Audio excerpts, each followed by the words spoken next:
सेहत की बात क्वालिटी के साथ आज का मौजू वर्ल्ड हेपेटाइटिस डे।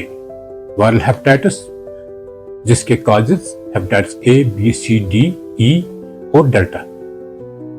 देखा गया है कि 3.5 million deaths take place every day दुनिया भर में बिकॉज ऑफ लिवर कैंसर, क्योंकि हेपेटाइटिस बी एंड सी ये साइलेंटली प्रोग्रेस हो जाती हैं और सिरोसिस और लिवर कैंसर का सबब बन जाती है। अगर इन चीजों को प्रिवेंट कर सकें तो 3500 deaths we can save every day. ये एक एपिडेमिक की सूरत में वो आज चल रहा है, क्योंकि ड्रग एडिक्शन हमारे नौजवानों में खुद इंजेक्ट कर रहे हैं अननेसेसरी थिंग्स।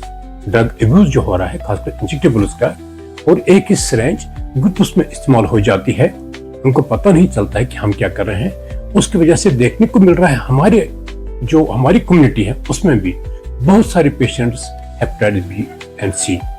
इस साल का थीम है breaking it down. Breaking it down means आपको मिथ्स इसके बारे में ब्रेक डाउन करनी है। आपको barriers of treatment, barriers of test, barriers of prevention और बैरियर्स ऑफ क्योर और बैरियर ऑफ स्टिग्मा, इनसे दूर रहना है, इसकी अवेयरनेस करनी है। देखो मिथ क्या है, जब किसी को कॉम्बल, जिसको हेपेटाइटिस बोलते हैं, कॉम्बल हो जाती है, अक्सर चाहे वो वायरल हेपेटाइटिस हो या और कोई भी वजह हो, वो पीर साहब के पास चले जाता है। डॉक्टर उसका डायग्नोज करता है टेस्ट लेकर। जब वो वहां पर जाता है वो अपने आप को इग्नोर करता है, यह नहीं पता चलता कि ये क्रॉनिक स्टेज में तो नहीं चला। अगर ये हेपेटाइटिस बी या सी हो, ये क्रॉनिक स्टेज में चले जाते हैं। लेकिन अगर किसी को इन्फेक्शन हो, उसका मतलब उसका इम्यून सिस्टम इतना स्ट्रांग है कि हो सकता है कि 6 महीने के बाद वो पूरा क्लियर करे, लेकिन टेस्टिंग जरूरी है। अब उसकी वजह से अगर वो शादीशुदा है या जहां पर वो रह रहा हो उसको कोई इंजेक्शन दे दिया, उसकी वजह से उस सेटलाइज तरीका ना हो वो, और वो दूसरे किसी को भी उस वजह से इंजेक्शन दे दिया उन्होंने उसी सिरेंज से, तो ये फैल सकता है। हमने बहुत सारे गांव देखे जो hepatitis B epidemic, hepatitis C में पाए गए। पानी से फैलने वाली की बीमारी की हम बात नहीं कर रहे हैं, यानी कि हेपेटाइटिस ए एंड ई की हम कर रहे हैं जो इंजेक्टेबल। इसलिए यह भी एक मिथ है।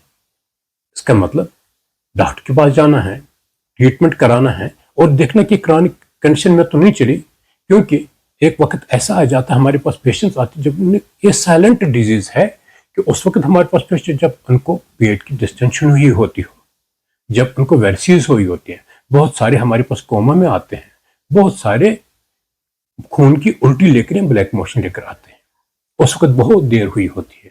बहुत सारों को हम बाय द वे डिटेक्ट कर लेते हैं, और जब और किसी सर्जरी के लिए आते हैं तो हम उनकी टेस्ट करते हैं और देखते हैं इनका हेपेटाइटिस बी या सी पॉजिटिव, और नाराज हो जाते हैं हमारी सर्जरी पोस्टपोन हो गई।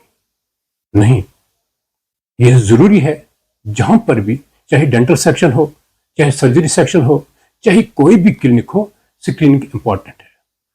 चाहे कोई प्रोसीजर भी करना हो किसी पेशेंट पर जो इन्वेजिव हो, क्योंकि ब्लड से फैलने वाली ये तकलीफ, चाहे हेपेटाइटिस बी या सी, बहुत डेंजरस साबित हो सकती है। इसलिए आप हमें इससे क्या बचने के लिए क्या करना चाहिए। एक, जो न्यू बॉर्न है, मां का इन्फेक्शन उसको ट्रांसमिट होने से बचने के लिए within 24 hours hepatitis B vaccination करनी जरूरी है। जो किसी जगह पर एम्प्लॉय है उनको हेपेटाइटिस बी की वैक्सीनेशन जरूरी है, क्योंकि हेपेटाइटिस बी और ए इसके वैक्सीन हैं, बाकियों की वैक्सीन नहीं है। लेकिन हेपेटाइटिस सी ट्रीटेबल है, क्यूरेबल है। 95% हेपेटाइटिस सी पेशेंट्स ट्रीटेबल हैं, और हेपेटाइटिस बी को भी जब उनकी तशखीस हम करते हैं, वायरल लोड देखते हैं, तो ट्रीट कर सकते हैं। और ये दवाएं भी अब गवर्नमेंट की तरफ से बहुत सारे सेंटर्स में फ्रीली अवेलेबल हैं, और फ्री अवेलेबल है, फ्री ऑफ कॉस्ट।